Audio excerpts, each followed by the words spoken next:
She's embarrassing, Brooke. 8 months pregnant, and she still doesn't know how to work a room. I married beneath myself. I see that now.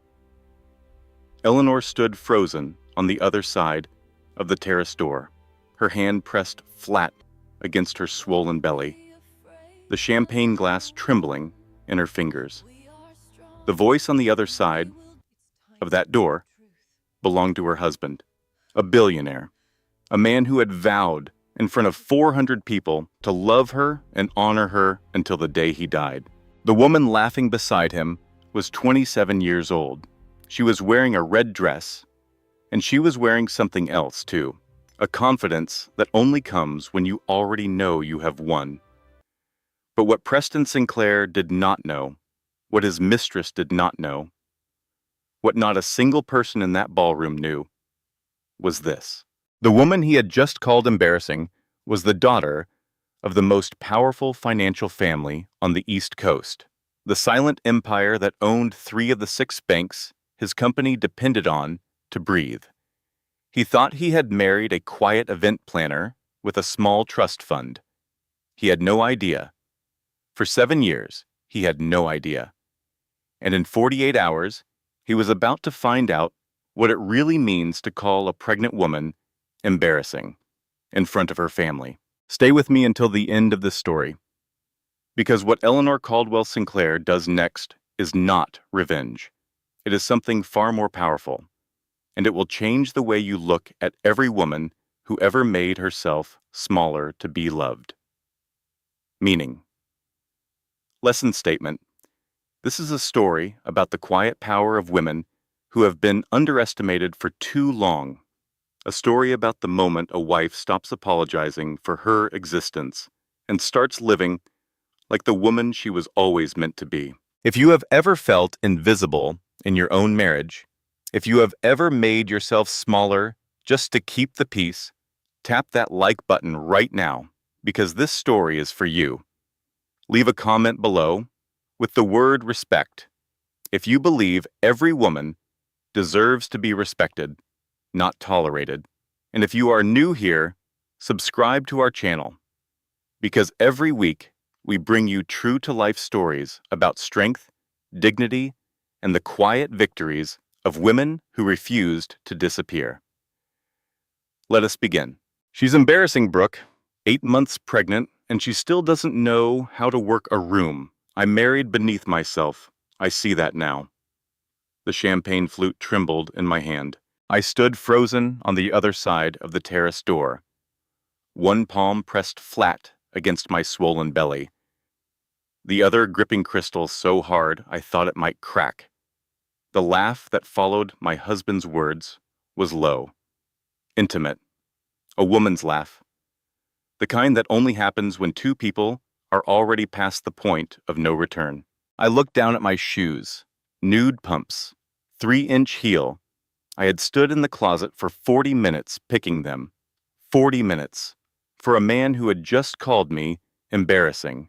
The baby kicked, hard, right under my ribs. I should have opened that door. I should have thrown the champagne in his face.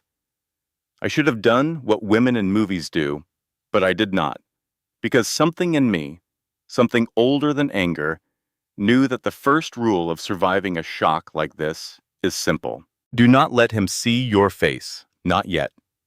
Honestly, Preston, some women just don't belong in our world, the woman said. Her voice was young, polished, almost amused. You can't train a person into grace. Either they have it or they don't. She doesn't, he said. She really, truly doesn't. I turned, slowly, carefully, the way a woman turns when her center of gravity has shifted and her whole balance depends on not falling. Inside the ballroom, the Sinclair Foundation Charity Gala was still in full swing. Crystal chandeliers, 300 of New York's wealthiest, a 12-piece string ensemble playing something soft and expensive. I walked back through the crowd the way I had walked in 1 hour earlier, smiling, nodding, stopping to kiss a cheek here, laughing politely at a joke there. My mother-in-law, Audrey Sinclair, caught me near the bar. She was wearing a column of black silk and enough diamonds to fund a small war. "Eleanor, darling, you look tired," Audrey said. She tilted her head in that way she had. "Maybe you should sit down before you embarrass Preston." There it was again, that word, embarrassing. 3 times in less than 4 minutes. I had not been paying attention before. Now I was. Now I heard it everywhere. "I'm fine, Audrey," I said. My voice came out steady, almost pleasant. "Just a little warm. I think I'll step out for some air." "Good girl," Audrey said. She patted my cheek. 2 short taps, like I was a horse. "Go on then." I walked to the valet station. I requested my car. I tipped the young man $20 because it was not his fault my life had just ended on a terrace.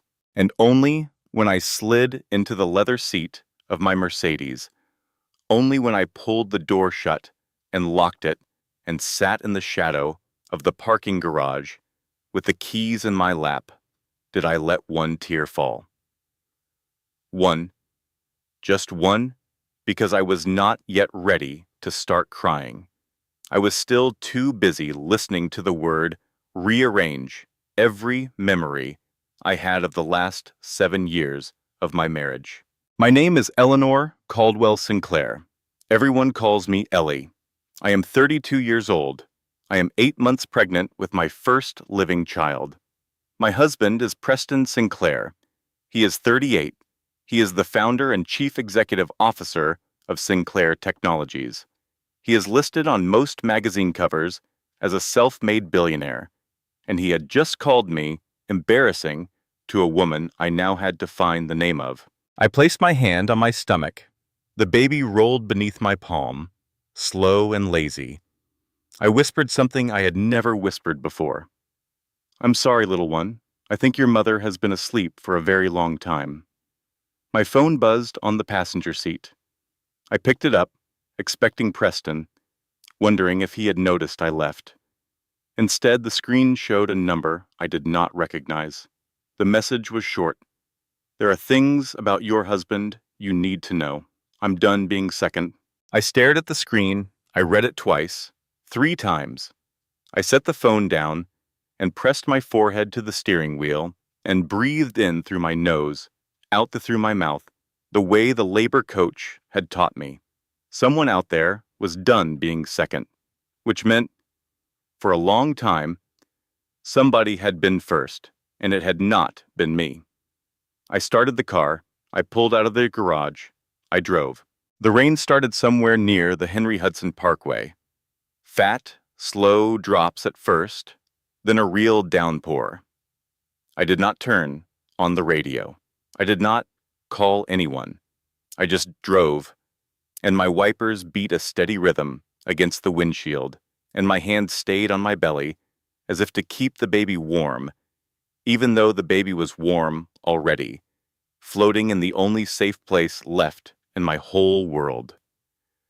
When I turned into our driveway in Bedford, it was just past 11 at night. Preston's car was already there. He had beaten me home, and he was not alone, because through the French doors of his study on the ground floor, I could see 2 silhouettes, one tall, one smaller, curved, and the smaller one was wearing a red dress. I did not pull into the garage. I did not cut the engine. I sat in my car in the driveway. 11 minutes by the dashboard clock, and I watched the 2 shadows move against the curtains.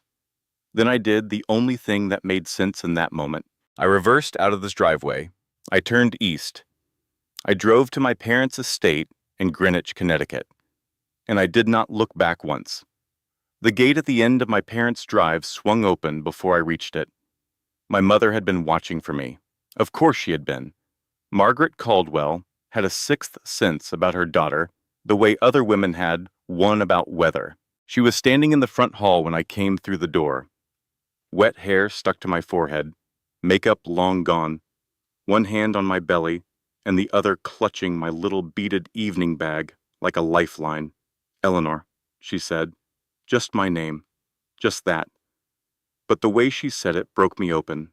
"Mama," I said, and I heard the word come out of my mouth like I was 7 years old again. Mama, he called me embarrassing. He was with another woman and he called me embarrassing. My mother did not gasp. She did not cry. She did not fold me into her arms the way mothers are supposed to in scenes like this. She set down the book she had been holding, took off her reading glasses, and said one single sentence that changed the shape of everything. Eleanor, how long have you been protecting him? I stared at her. What? Your father and I, she said, have been waiting 7 years for you to ask us for help.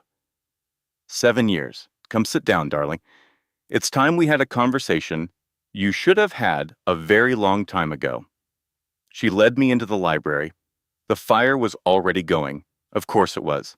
My mother did nothing by accident. My father Thomas was nowhere to be seen, which I understood. He would be upstairs, giving us room, the way he always did when something was about to matter. I sat. She sat. She poured me a glass of water, not wine, because I was pregnant. And she did not comment on the fact that I had been drinking champagne at the gala. She never commented on things like that. Mama, I said, what are you talking about? Margaret Caldwell folded her hands in her lap. You remember the conversation your father and I had with you before your wedding, she said. You remember what you asked us? I did remember. God, I remembered.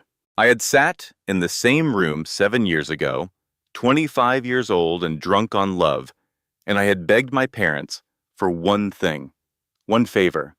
I had said, please, do not tell him. Do not tell Preston who we really are. I want to be loved for me, not for our money, not for our name, for me. My parents had looked at each other. I remember my father sighing the way he did, and my mother had said, Eleanor, are you certain? Men like Preston do not take well to being out-earned. Are you absolutely certain? I had been certain. 25-year-old me had been so certain it was almost rude. And so my parents had done the strangest thing. They had let me build an entire marriage on a lie of omission. They had watched me drive a Honda for 2 years. They had watched me let Preston pick up every check. They had watched me take a job as a junior event coordinator because I wanted to work, because I did not want Preston to think he was marrying a trust fund. And while I was busy making myself small, my parents had been doing something else entirely, behind the scenes, without my knowledge. Mama, I said slowly, what did you do?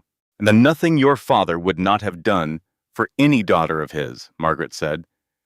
When Preston took his company public, Caldwell Holdings quietly acquired a controlling position in 3 of the 6 banks that extend him his credit. Not enough to trigger disclosure, just enough to watch, just enough to be there, in case. I set the water glass down. My hand was shaking too much to hold it. In case of what? My mother looked at me over the top of her glasses. Her eyes were the same green as mine, and they were, in that moment, the kindest eyes I had ever seen, and also the hardest. In case one day, she said, you came through that door looking exactly the way you look right now. I stared at the fire. I thought about every anniversary card Preston had ever written to me. The handwriting, the pet names, sweetheart, darling, my queen. I thought about the way he had held my hand during my first pregnancy, and the tears in his eyes, the day we lost that baby, and the way he had said, we will try again, sweetheart. We will try again whenever you are ready. I had believed those tears. I had built my whole new pregnancy on the foundation of believing those tears. Mama, I said, I'm not sure I know who I'm married to. I do not think you are, either, she said, but we will find out. Together, if you want. I put both hands on my belly. The baby hiccuped, a tiny, rhythmic pulse under my palm. I don't want revenge, I said. I want to make that clear. I don't want to destroy him. Good, my mother said. Revenge is small. What we are going to offer you, Eleanor, if you want it, is something much bigger. The truth. and then you choose what to do with it." She reached down beside her chair and slid a manila folder across the coffee table. "Henry put this together 18 months ago," she said. "I hoped I would never have to show it to you, but I keep it up to date every quarter, just in case." I looked at the folder. I did not open it. 18 months, I said. "Yes. Mama, I was pregnant 18 months ago. I lost that baby." Margaret Caldwell did not look away from me. She did not soften. She did not dress it up. "I know, darling. I know you were. Open the folder when you are ready. Not a moment sooner." I did not open the folder that night. I sat in my childhood bedroom, the pink quilt my grandmother had sewn me, still tucked across the foot of the bed, the glow in the dark stars my father had stuck to the ceiling when I was 7, still faintly visible in the dark. I lay on my back. I stared at those stars. I counted my breathing. My phone buzzed on the nightstand. I turned it face down without looking. The baby rolled. I put my hand on my stomach and said, out loud, to my own belly, "I'm going to read it in the morning. I promise. I just need one more night of not knowing." I fell asleep sometime around 3 in the morning, curled on my side with my hand still on my belly. When I woke up, the folder was on my nightstand. My mother had come in and at some point, silently, and left it there, next to a cup of chamomile tea gone cold and a small plate of toast. I sat up. I drank the cold tea. I opened the folder. Inside were photographs, receipts, a timeline typed in clean black font on cream paper, a name I now knew by sight, though I had not known it 12 hours earlier. Brooke Harlow, 27 years old, Junior Vice President, Strategic Development, Sinclair Technologies, hired 3 years ago, promoted twice. The first photograph was dated 18 months ago. It showed Preston and Brooke entering the Mark Hotel on the Upper East Side at 7:15 in the evening. His hand was on her lower back. The kind of touch you only have with someone you have already touched 1,000 times. 18 months ago, I did the math quickly because my brain was doing a lot of math that morning. 18 months ago meant February, which meant 3 weeks after I had come home from the hospital, which meant 3 weeks after we had buried the ultrasound pictures of the child we had lost at 12 weeks.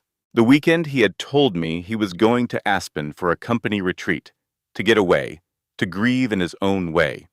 I had not gone because I could not fly. I had stayed on bed rest. My mother had come to sit with me. She had made me soup. She had never once said a word against him. I set the photograph down. My hand went to my belly. This baby that had come after 2 years of trying, after the kind of grief that changes the shape of your face. This baby was the one he had been cheating through, the entire time. I did not cry. I was past crying. I was in the place past crying, the place where your body just becomes very still and very cold and your mind becomes very, very clear. I kept reading. Hotel receipts, flight records, a lease on an apartment in Tribeca that Preston had co-signed under a shell company, an apartment Brooke had been living in rent-free for 9 months, wire transfers. $75,000 transferred in increments of under $10,000 to a personal account in Brooke's name, structured to avoid federal reporting thresholds. I thought about every dinner I had cooked him, every time I had asked if he was eating enough, every time I had driven 30 minutes in traffic to bring him lunch at his office because he was working so hard, poor Preston, working so hard for our future. I thought about how many times I had apologized to him for little things, for the house not being clean enough, for being too tired at night, for crying too much after we lost the baby, for once crying on his shoulder during a work call and making it harder for him to focus. I had apologized to him for grieving our child on his shoulder. I closed the folder. I set it on the quilt. I stood up very carefully because I was 8 months pregnant and my balance was not what it used to be, and I walked to the window of my childhood bedroom.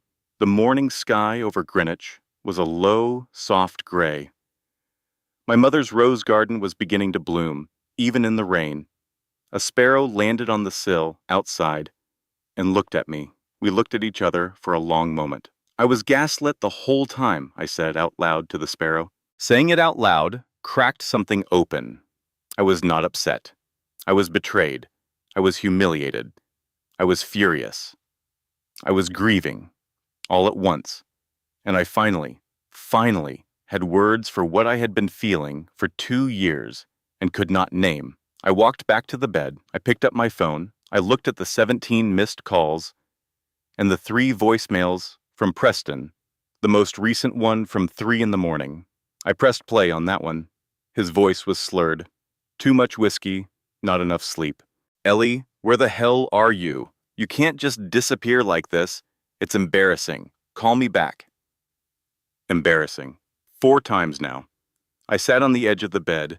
I did not cry. I did something much more dangerous for him. I started thinking. I picked up my phone and I dialed my brother. Wesley, I said when he answered.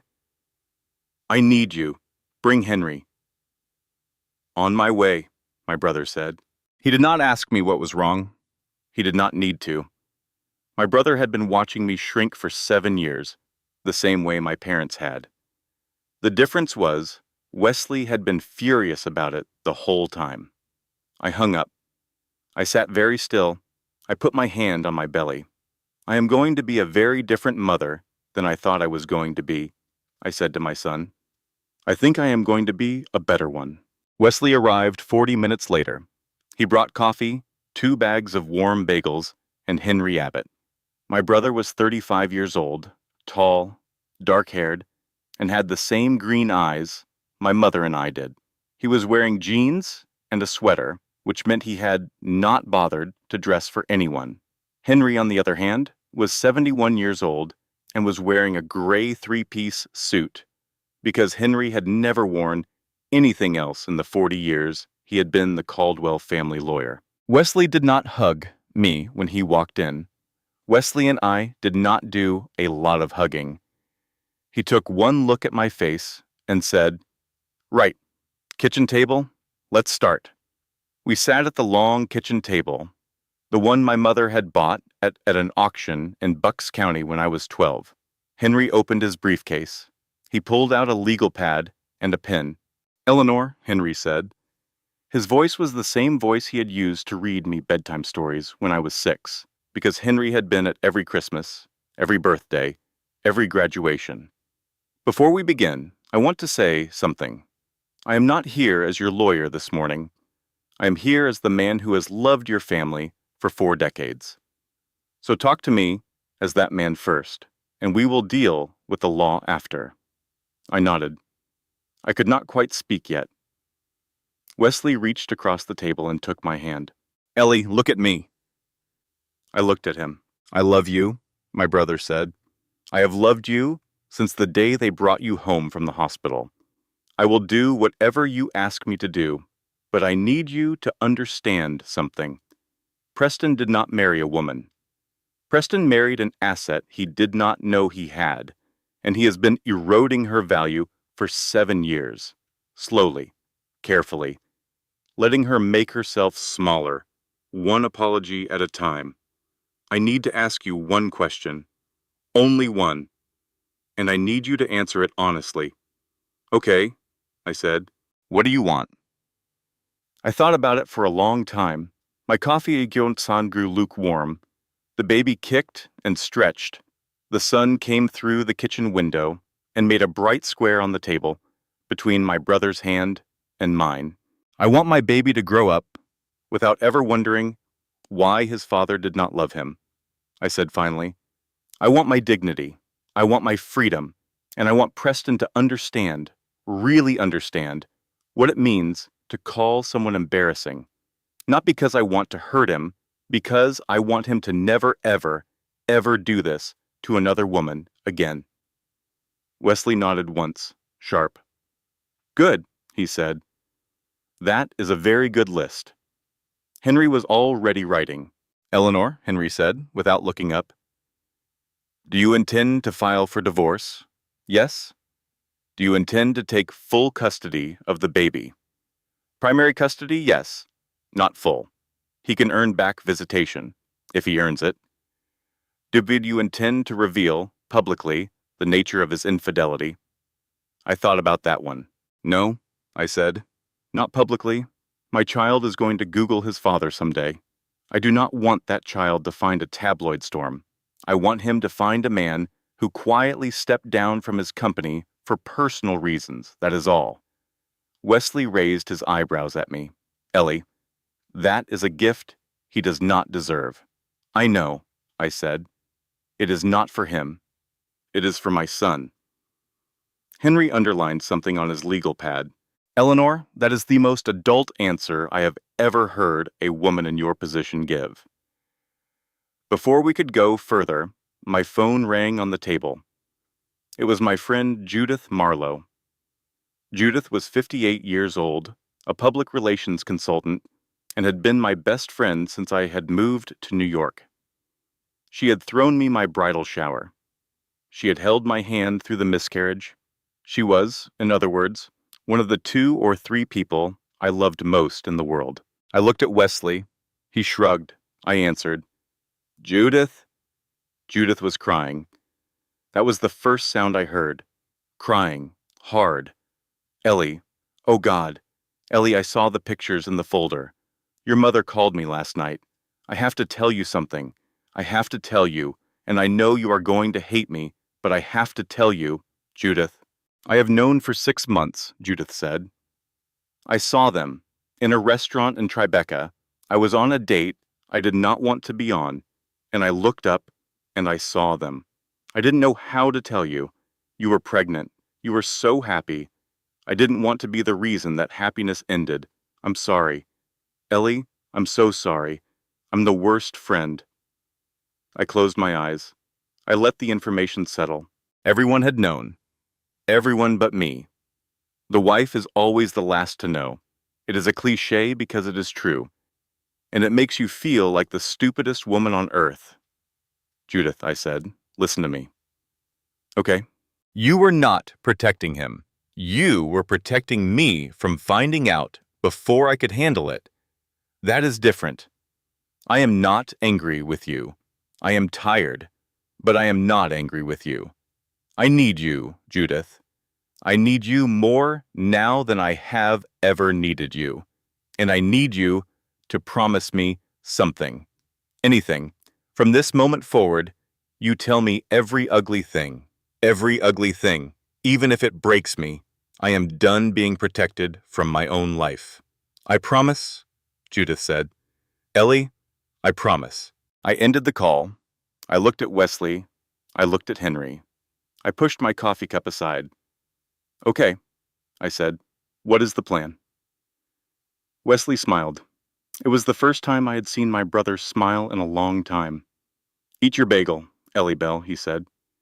"The plan is going to take a minute." I drove home that afternoon. My own home, the house Preston and I had built together, the house he had designed, the house I had filled with soft colors and old books and the kind of small, honest things that make a house feel loved. I drove there because Henry had said I needed to. "Eleanor, you need one honest conversation with him. For you. Not for the case. For you. So you know. So you never wonder." Preston was in the kitchen. He was hungover. He was making a protein smoothie. He was wearing the cashmere sweater I had given him for our 5th anniversary. He looked up when I came in. He smiled. The same smile he had smiled at me across candlelight on our honeymoon. "There you are, sweetheart," he said. "You missed a great after-party." The blender whirred for 3 more seconds. Then he turned it off. I did not sit down. I stood on the other side of the kitchen island. I placed both hands on the marble. I felt the cold of it under my palms. "Preston, we need to talk about Brooke." He blinked, just once. His face did not change. Because Preston Sinclair was, I was now realizing, A very good actor. Brooke? Brooke is my junior vice president, Eleanor. Are you seriously doing this right now? Yes. At 8 months pregnant? Yes. This is exactly what your mother does, he said. She gets an idea in her head, and she just runs with it.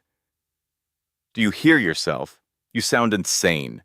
I have been working myself to the bone to provide for our family, and you come in here like this. He was running the playbook. Deny, attack, reverse victim and offender. I had read about it on the internet at 3 in the morning, more than once. And now I was watching it happen in my own kitchen in real time, and I realized something I had not understood before. He wasn't lying to me. He was lying at me. There is a difference. Lying to someone means you still respect them enough to construct a story.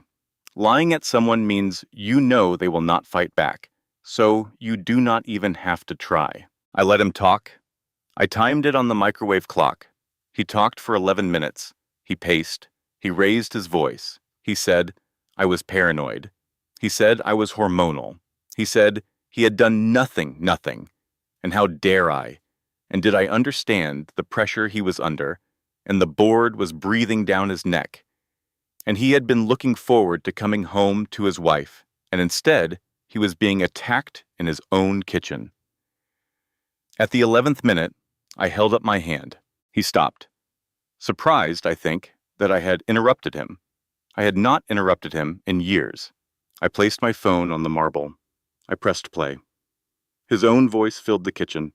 She's embarrassing, Brooke.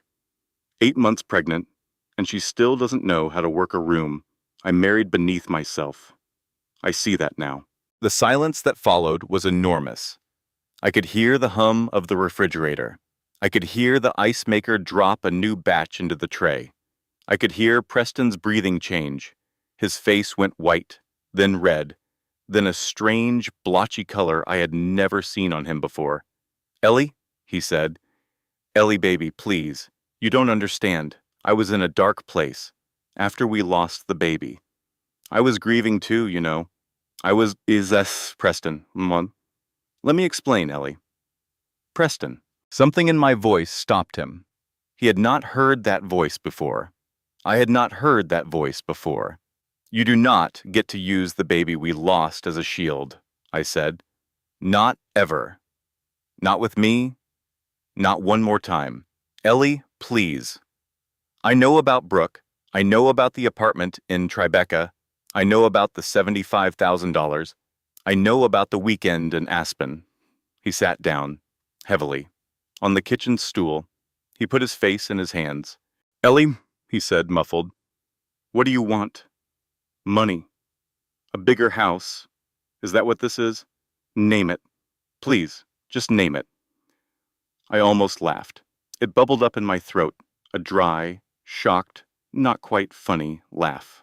Preston, sweetheart, you still do not know, do you? Know what? Who I actually am. He lifted his face. Eleanor, I have been married to you for 7 years. What are you talking about? You are going to find out tomorrow morning, I said. Your CFO will send you an email. My father's office will send you another one after that. I am not going to ruin the surprise. I will tell you this, though. You called me embarrassing. That is the word that broke me. That is the word I heard, and I want you to remember it. Because when you look back on this moment, when you look back on the rest of your life, I want you to know that it was not the cheating. It was not the money. It was not the other woman. It was that word. That is what ended us. I picked up my phone. I walked out of the kitchen. I did not pack a bag. There was nothing in that house I wanted enough to carry with me. I had already been carrying the only thing that mattered inside me for 8 months. I drove back to Greenwich. I called my mother from the road. It is done, I said. He knows I know. Good girl, my mother said. Her voice was calm and warm, the voice of a woman who had been waiting 7 years to say those 2 words. When I hung up, I sat at a red light, and I realized, for the first time since the terrace, that my hands were no longer shaking. The email from Sinclair Technologies' chief financial officer landed in Preston's inbox at 9:17 the next morning.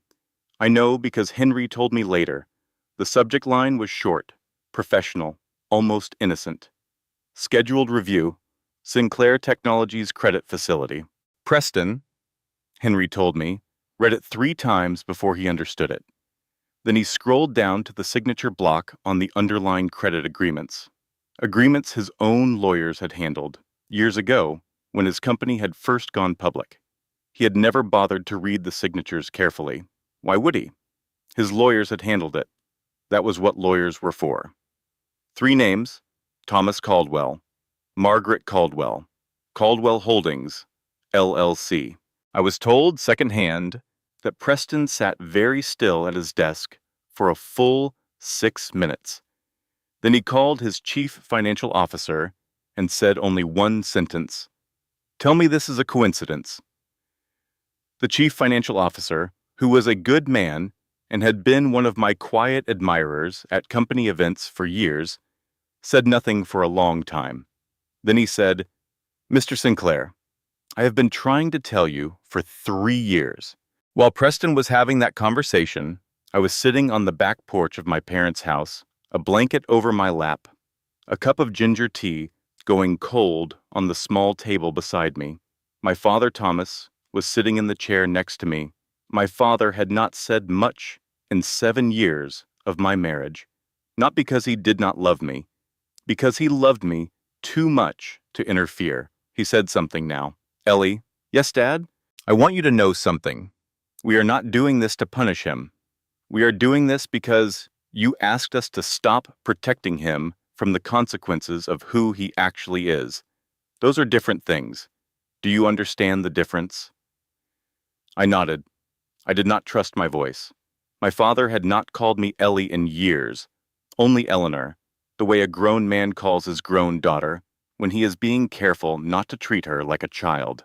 "Ellie Bell," my father said, quieter. "Do you know I used to carry you on my shoulders to the duck pond? Every Sunday. You were 4. You made me memorize the names of every duck." I laughed. It surprised me. It cracked out of me like a small, involuntary thing. "Their names were Fred and Maggie and Peanut," I said. Peanut was the mean one. Peanut was the mean one. We sat there for a while, just the 2 of us. The wind moved through the maples at the edge of the lawn. The baby rolled. "Dad," I said, "I forgot I used to have a father who called me Ellie Bell." "Eleanor," my father said. "You never forgot. You just put her down for a while, to fit inside someone else's house. That little girl has been waiting for you to come back and pick her up." I put my face in my hands. For the first time in all of this, I cried. Not the dramatic kind of crying, the quiet kind, the kind that does not shake your shoulders. My father did not touch me. He knew. He just sat. He waited. When I had cried myself out, I wiped my face on the blanket. My father handed me his handkerchief, an actual cloth handkerchief. My father was the last man in America who carried a cloth handkerchief. "Dad, what happens to his company?" "His company," my father said, "is going to be just fine, because you asked us to make it be fine. The new CEO will be announced in 3 weeks. She is a woman. She is extraordinary. She used to work for Caldwell Holdings. She has been waiting for a company like his. He is stepping down. He is stepping down. Voluntarily." The board was persuaded last night. Henry was very persuasive. The narrative will be that Preston is taking time to focus on his family during a personal transition. No specifics, no leaks. The stock will drop a little. It will recover. That is how these things go. And me. My father turned his head and looked at me. "You, Ellie. You will do whatever you want to do. Forever. That was always the plan. You just had to ask us for the door." Henry arrived at 3 that afternoon. He had 2 envelopes. "The first one," he said, setting it on the coffee table in the library, "is your husband's legal service, the divorce petition. and a formal notice regarding the credit facility. The second one, Eleanor, is a choice. You do not have to open it. You can burn it, or you can use it. I opened the second envelope. Inside was a complete file on Brooke Harlow. And it was not the file I had expected. Brooke's mother's name was Deborah Harlow.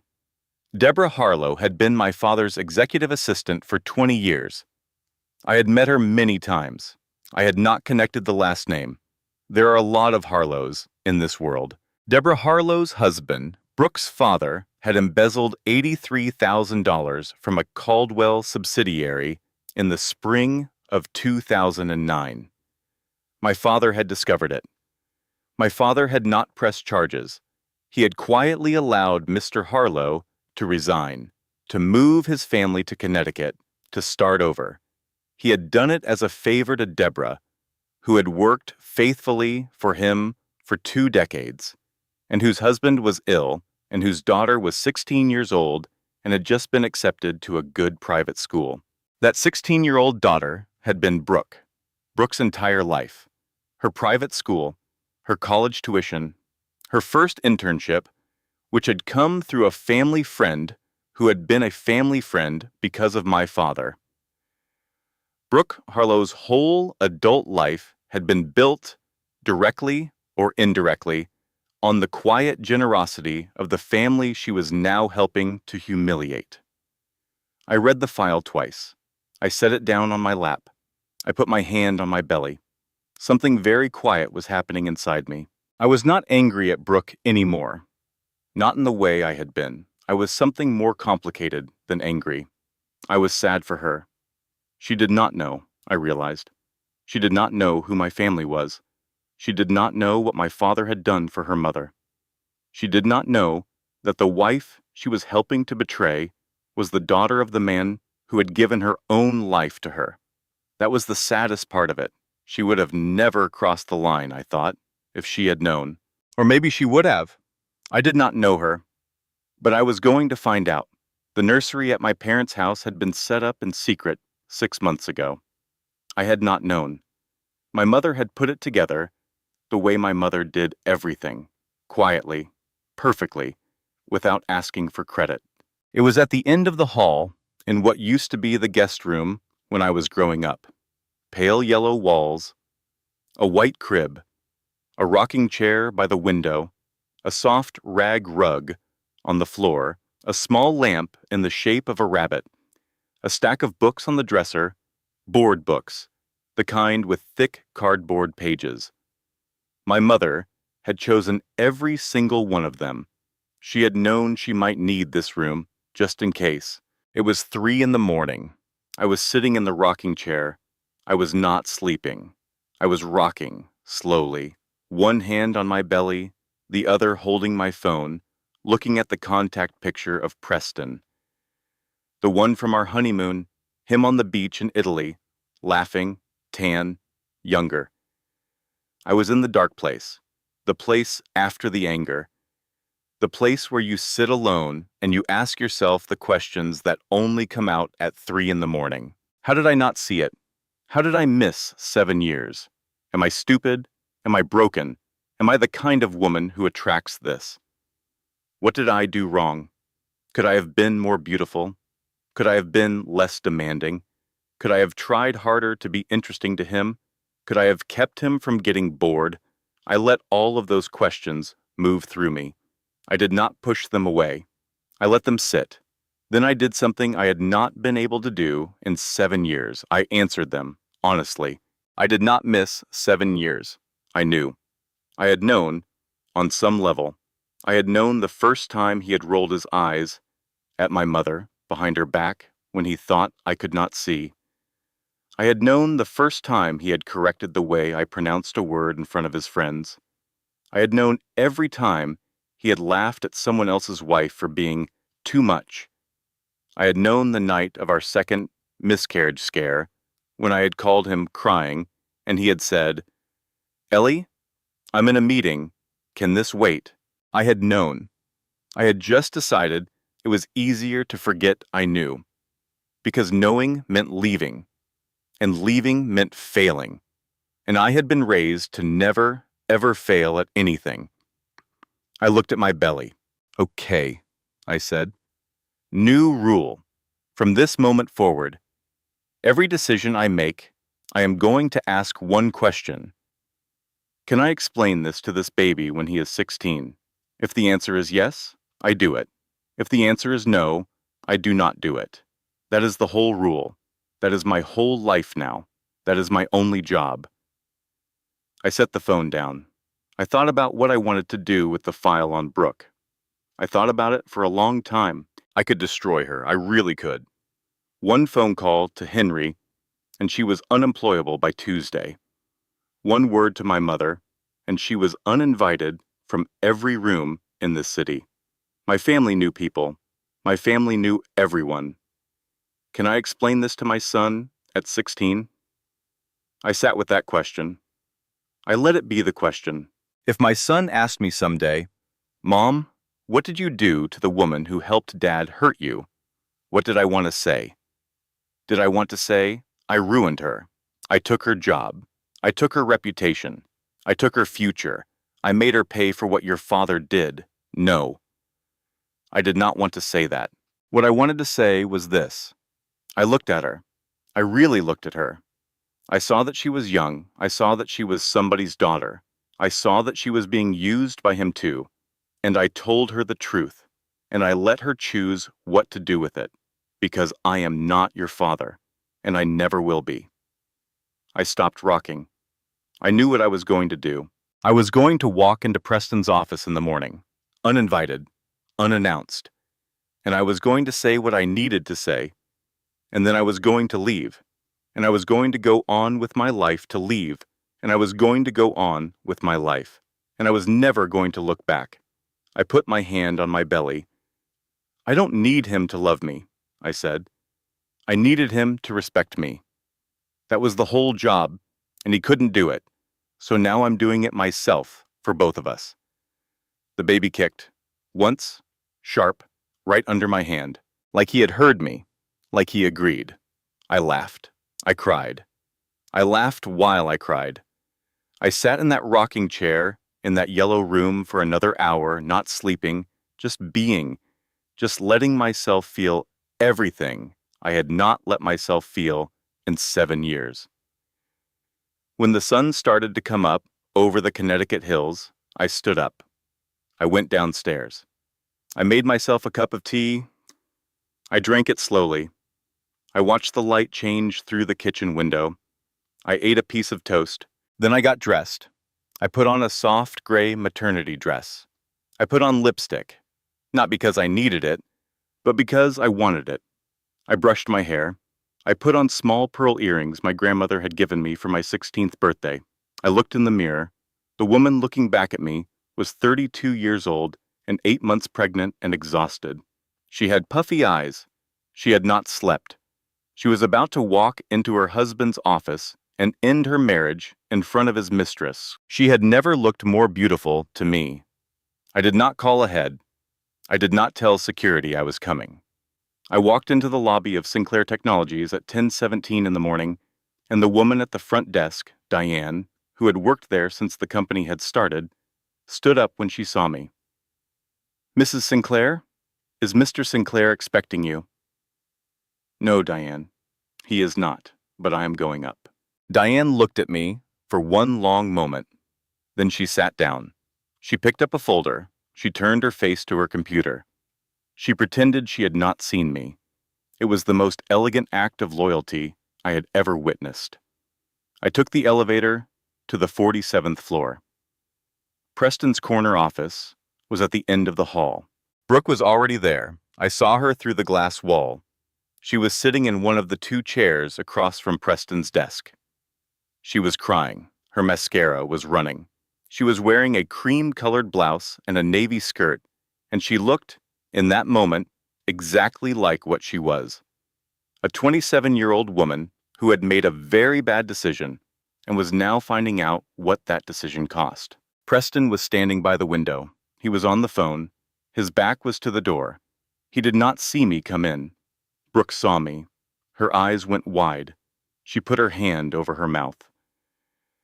I held up one finger, gently, the way you would to a frightened animal. I mouthed, "It's okay."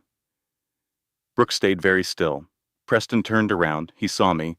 He dropped his phone. It clattered on the wooden desk.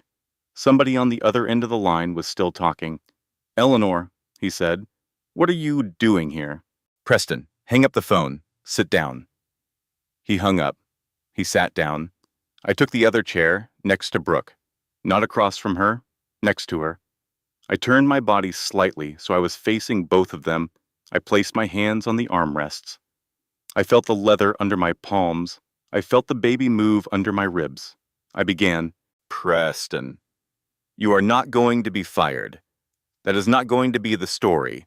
The story is that you are stepping down, voluntarily, to focus on your family during a difficult, personal time.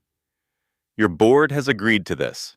My father's people are in the meeting right now, 3 floors below us. You will keep your name. You will keep your dignity publicly. But you will not keep access to me, to this baby, until I decide he is ready, or to a single dollar of Caldwell money, ever again. That is the first thing." Preston did not speak. "The second thing," I said, "I am filing for divorce today. The papers have already been drafted. Henry will serve you this afternoon. The terms are generous, more generous than you deserve. You will have visitation when the child is old enough to know who you are, subject to supervision for the first 2 years, and subject to your conduct. You will sign, Preston. You will not fight this, because if you fight this, I will put every photograph and every hotel receipt and every wire transfer in front of a judge in Westchester County, and we both know what that does to the rest of your life. Do you understand me?" "Ellie, please. Do you understand me, Preston?" "Yes." I turned. I faced Brooke. I softened my voice. Not because I felt sorry for her, exactly, but because I had decided, at 3 in the morning, that I was not going to be the kind of woman who built her next life on another woman's knees. "Brooke, look at me." She lifted her face. Slowly, her eyes were red. She looked like a child. "Brooke, I want you to listen very carefully, because what I am about to say is for you, not for him. I want you to understand that you are not my enemy. You were never my enemy. You were his tool. I know that is a hard thing to hear, but it is true. He used you the way he used me, just differently." Brooke's lip trembled. "Your mother's name is Deborah Harlow. She worked for my father for 20 years. When your father was in trouble in 2009, my father did not press charges. He protected your family. He made sure your mother kept her job. He made sure you finished private school. He made sure you got your first job. He did all of that quietly. He never told anyone. Not even your mother fully knew the shape of it. You were 16. You had no idea. I'm telling you now because I think you deserve to know the world you actually live in, Brooke, not the one he sold you." Brooke's hand went to her mouth. Her eyes filled with fresh tears. "I did not know," she whispered. "Oh God, I did not know." "I believe you," I said. "That is why I am telling you. I am not going to take your job. I am not going to take your reputation. I am not going to destroy you, Brooke. I am going to ask you one thing, woman to woman, from a place of real exhaustion." She nodded. She could barely see through her tears. "Please stop being someone's secret. You deserve better than that. Your mother worked 2 jobs to give you a chance at a better life. Honor her by taking that chance. Not this. Not this, Brooke. Anything but this." Brooke broke. She put her face in her hands and she sobbed. Real sobs. The kind that shake a whole body. The kind that have been held in for 18 months. Preston made a sound. Something between a cough and a word. "Eleanor, please, I love you. I have always loved you. I turned back to him. I looked at him. I felt something surprising. I felt pity. Preston, I believe you believe that. But love is not a feeling you claim. It is a behavior you demonstrate. And you have not demonstrated it. Not once. Not in a way that cost you anything. I needed you to respect me. That was the whole job of being my husband. And you could not do it. So I am not asking for your love anymore. I am taking my respect back. That is all this is. I stood up. I was slower standing up than I used to be. 8 months pregnant is 8 months pregnant. I paused at the door. I turned. One more thing, I said. The baby's name is going to be Thomas, after my father. Not because I want to hurt you, because I want my child to grow up hearing a name that means something dependable. Every time I say his name out loud, for the rest of my life, I walked out. I took the elevator down. I walked out through the lobby. Diane was still pretending to look at her computer. I stopped at her desk. Diane, thank you for 20 years of being kind to me when you did not have to be. I will not forget. Diane looked up. She smiled, a small, soft, brave smile. Mrs. Caldwell, she said, not Mrs. Sinclair, Mrs. Caldwell. It was always my pleasure. I walked out of that building, and I never walked back in. 3 weeks later, my water broke in my mother's kitchen. I was eating a bowl of strawberries at the counter. My mother was across from me, reading the Sunday paper. It was 11:40 in the morning. I said, Mama? My mother looked up. She saw my face. She did not ask a single question. Wesley is already in the driveway, she said. Henry has the go bag. Clara is at the hospital. Your father is walking in a circle in the library. Everything is already moving, sweetheart. You just have to breathe. My labor was 14 hours long. My son was born at 4:47 in the morning. 7 pounds, 4 ounces, a full head of dark hair. Clara Bennett, my obstetrician and my friend, placed him on my chest before I had even caught my breath. He was warm. He was heavy. He was so much smaller than I had imagined, and so much bigger than I had allowed myself to hope for. I looked down at his face. I saw my mother's nose. I saw my father's hands, tiny and already reaching, and I saw, in his dark eyes, something of Preston. I felt the small ache of it, honestly. I did not look away from it. This child had a father. He always would have. That was part of who he was. I was not going to teach him to hate half of himself. My mother was there. My father was there, sitting in the corner, crying silently into his handkerchief. Wesley was in the hallway, pacing. Judith was in the waiting room, holding a bouquet of pink peonies that were almost certainly going to be too many. Preston was not there. He had not been invited. Thomas Caldwell Sinclair. That was his name. I had signed the papers that morning, between contractions, because I wanted it done before I lost my nerve. The nurses left us alone. My mother kissed my forehead and stepped out. My father squeezed my ankle through the blanket and followed her. It was just me and my son in the quiet of the hospital room, in the soft gray light of a new day. I unwrapped one of his tiny hands. I counted his fingers, all 10. I counted his toes, all 10. Hi, I whispered. Hi, Thomas. I am your mother. My name is Eleanor. I have been waiting to meet you for a very long time. He did not open his eyes. He made a tiny sound, a small, wet animal sound. I am going to make you some promises, I said. I am only going to make you 3, because I want to be able to keep them, so listen carefully. I took a breath.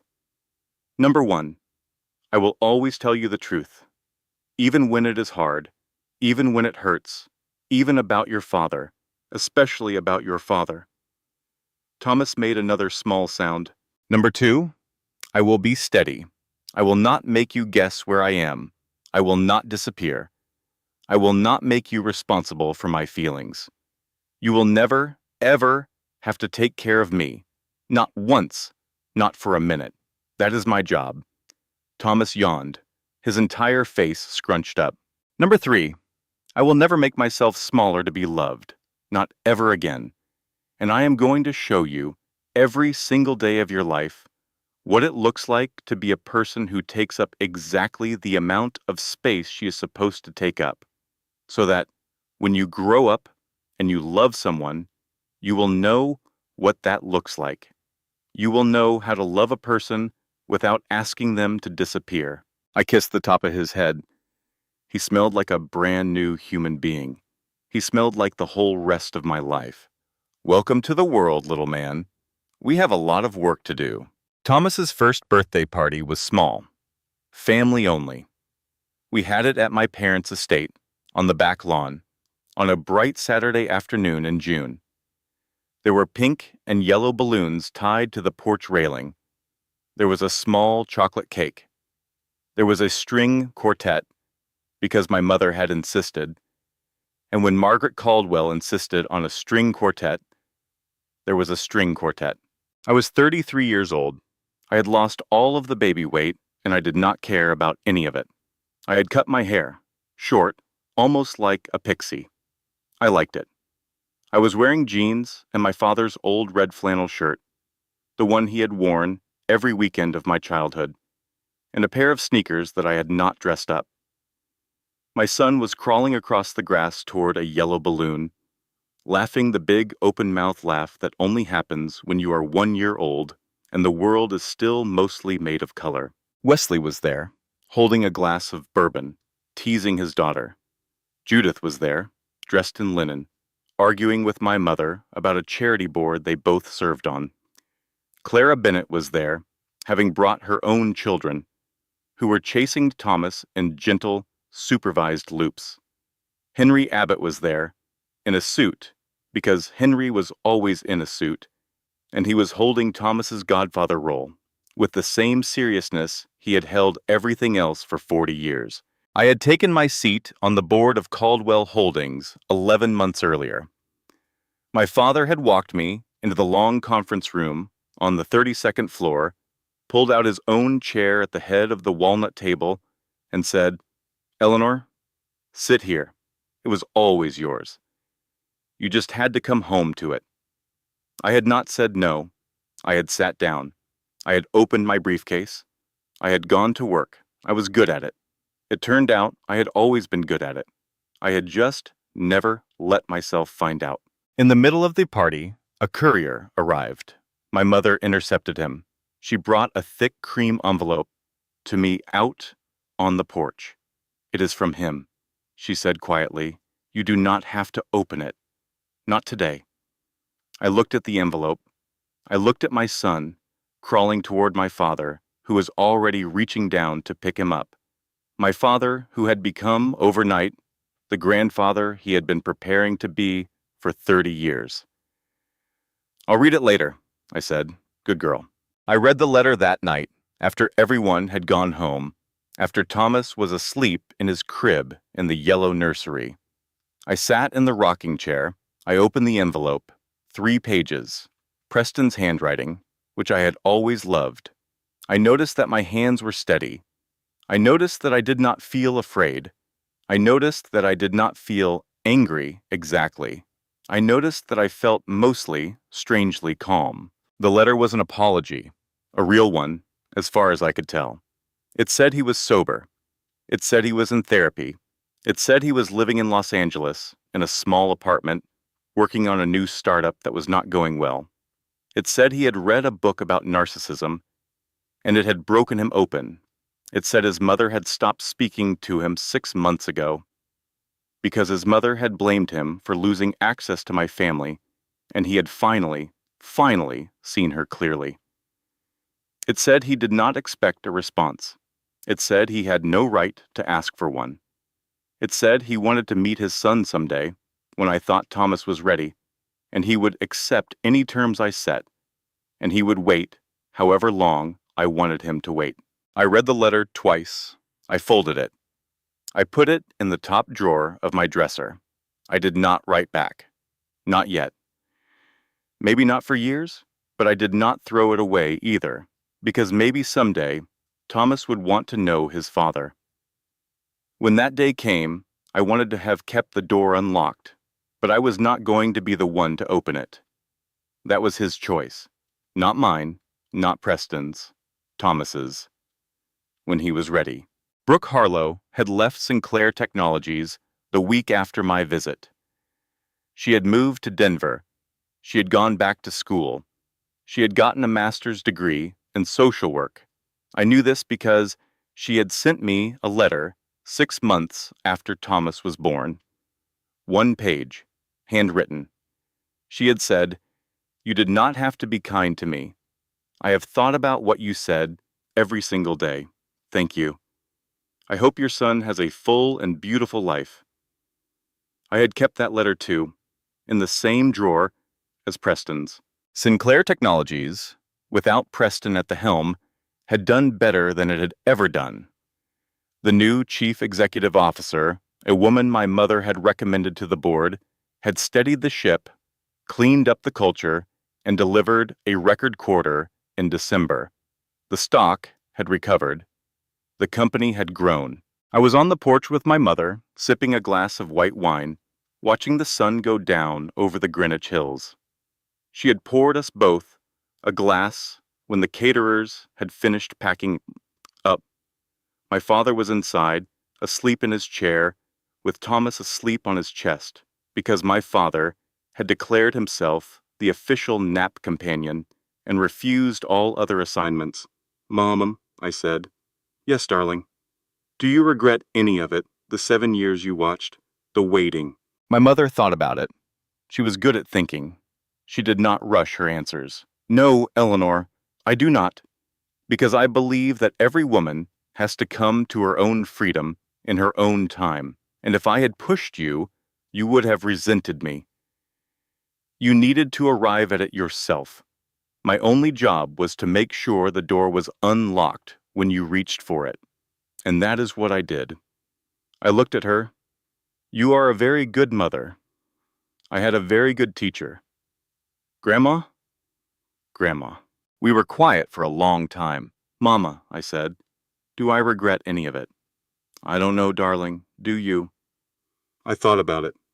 I thought about the 7 years, the smalling of myself, the Honda, the apologies, the terrace, the word. "I regret that I spent 7 years making myself smaller to be loved," I said slowly. "I do not regret the marriage. Without it, I would not have Thomas, and without the ending of it, I would not have me. So no, Mama, I do not regret it. I am just glad it is over." My mother raised her glass. "To the end of making yourself smaller." I clinked mine against hers.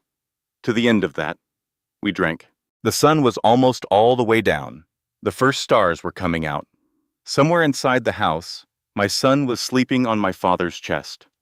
Somewhere in Los Angeles, my ex-husband was writing another letter he would not send. Somewhere in Denver, a young woman I had once had every right to hate was becoming a social worker. And I was sitting on a porch in Connecticut, 33 years old, in my father's flannel shirt with my mother, and I was free. He had called me embarrassing, on a terrace, on a night that had felt like the end of my life. But the truth is, I was only ever embarrassed by one thing. I was embarrassed by who I became when I tried to be small enough to fit inside his life. I was embarrassed by the woman who had apologized for grieving, who had driven a Honda for 2 years to make him feel big, who had stood in a closet for 40 minutes picking shoes for a man who did not deserve her. I will never be embarrassed by myself again. That is my whole rule now. That is my whole life. And when my son wakes up tomorrow morning, he will be raised by a woman who knows exactly who she is. I set my empty glass down on the porch railing.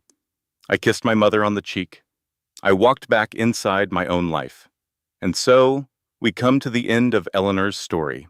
A woman who walked onto a terrace in a $5,000 gown and walked off of it a year later in her father's old flannel shirt, holding her own son, sitting on her parents' porch with a glass of wine, and finally, knowing exactly who she was. Take a moment, right now, before you move on with your day. Take a breath, because I want you to sit with what just happened. Because this story is not really about a billionaire. It is not really about a mistress.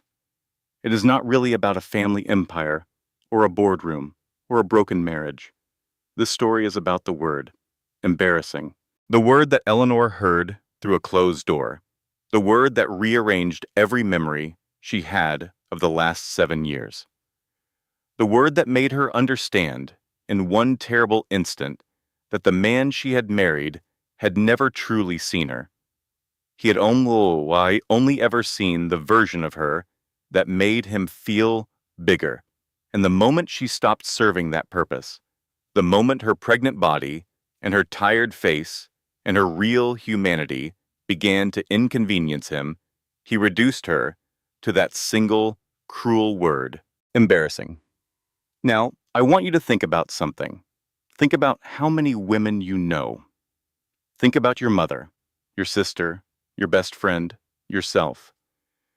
How many of them have quietly, invisibly, spent years of their lives trying to avoid being called that word, trying to be small enough, quiet enough, pretty enough, agreeable enough, grateful enough, forgiving enough? How many women have driven the wrong car, worn the wrong dress, laughed at the wrong joke, swallowed the wrong comment, forgiven the wrong betrayal, just to avoid being called that word by a man who never deserved the privilege of naming them in the first place? That is the real story. That is why Eleanor's journey matters, because the lesson Eleanor learned is a lesson that belongs to every woman watching this right now. Your worth is not on loan. Your worth is not conditional. Your worth is not something a man grants you on the good days and withdraws on the bad days. Your worth is yours. You were born with it. You will die with it. And no husband, no boyfriend, no mother-in-law, no mistress, no stranger on a terrace has the authority to take it from you. No matter how much money he has, no matter how many rooms he owns, no matter how loudly he laughs at you behind a closed door. Here is the second lesson, and I want you to hear this one carefully, because it is the one most women miss. Eleanor did not win by becoming cruel. Eleanor did not win by destroying the woman her husband cheated with. She did not win by splashing her story across newspapers. She did not win by burning his career to the ground in public. Eleanor won by refusing to become him.